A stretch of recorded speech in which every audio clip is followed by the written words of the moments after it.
What's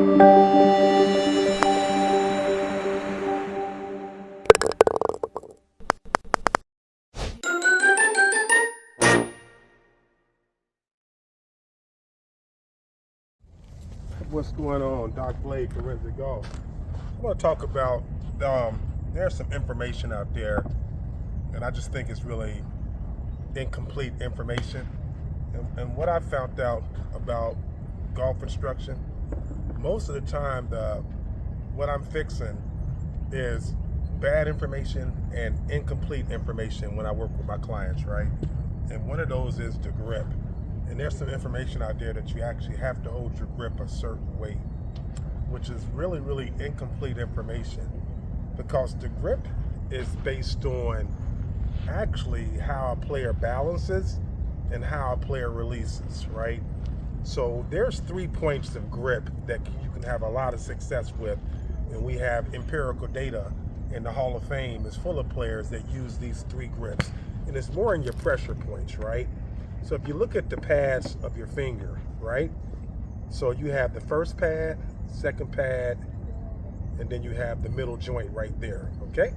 All right, so you can either play from that first pad about a palm, or you can play on that little joint right next to it, right? Or you can play on the pad before the fingertip pad. And all of them are gonna do a little bit different, right?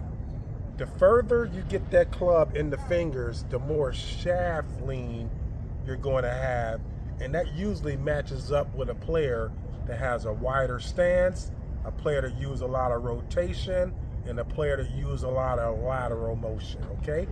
Now you come back to the joint right there on that finger, right? That's gonna decrease shaft lean, and that's gonna match up with a lot of players that use all the forces: vertical, rotational, and linear power, right?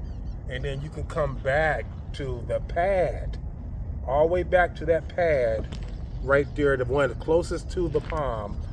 You're gonna see players that use that one, they're gonna have limited rotation, but those type players use a lot of vertical, and they also use linear power.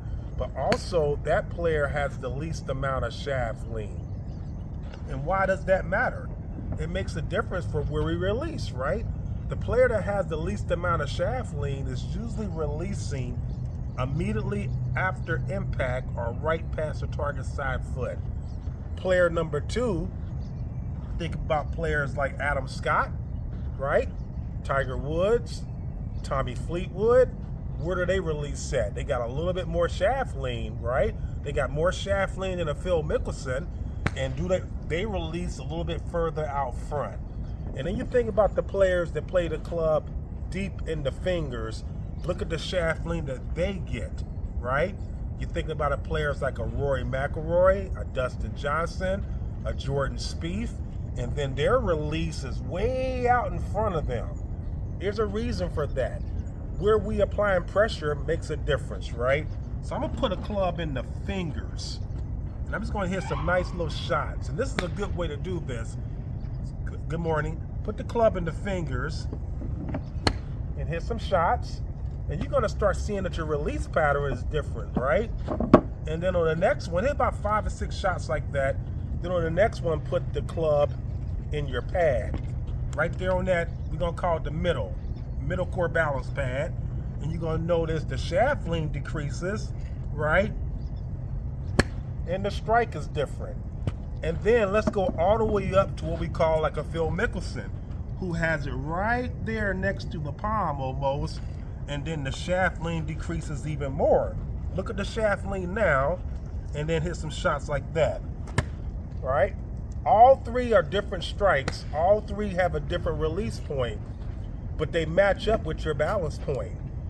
And this is one of the beauties about getting players to play their best golf possible, by getting them in balance first. Then we're gonna check your grip size. We're gonna work on your posture, and then we're gonna work on your release. So there's a very scientific method to get you playing your best golf. And so when you hear people say you have to grip the club a certain way, that's not true. We need to match you up with what you do naturally all the time. If you have a wide stance, I'm going to first put the grip in the fingers of your pad, right? Because that's going to actually match up with the kind of motion that you're trying to receive, right? A person with a wider stance is going to have more rotation, and they're going to have more linear motion. If you have in the middle of that, that person uses all three forces. And then the person that you see stand real narrow, like a Phil Mickelson, right? A Phil Mickelson releases here. Some people call it coming out of posture, but no. What they're doing is using vertical force to create their power. So play with these. There's a scientific way to start having you play the best golf that you can play. Keep grinding. Give me a call. You know the number. You know the email, wristangles@gmail.com. Take care.